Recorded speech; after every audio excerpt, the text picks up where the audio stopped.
Mujib medical বিশ্ববিদ্যালয় থেকে জানাচ্ছিলেন ফয়জুল্লাহ মাহমুদ।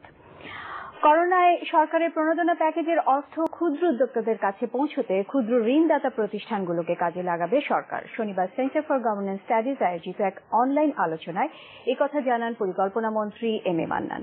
তিনি বলেন, ক্ষুদ্র ও মাঝারি শিল্পে প্রণোদনার অর্থ বিতরণ কম হওয়ার সমালোচনা আসছে, তাই ভবিষ্যতে এসএমইতে প্রণোদনা বিতরণে প্রয়োজনীয় পরিবর্তন আনার চেষ্টা করা হচ্ছে।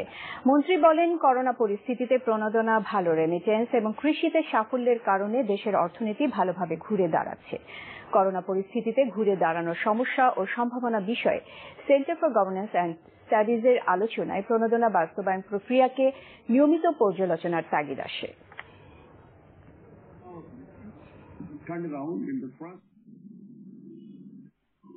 Yes, I agree.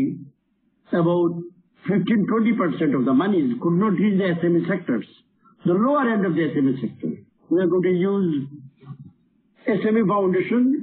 We are going to be using the entire huge, big MFIs, microcredit sectors. But they are there. So we are going to use these vehicles now to reach the unreachable. নৌবাহিনী কর্মকর্তাকে মারধরের ঘটনায় MP পুত্র ইরফান সেলিমের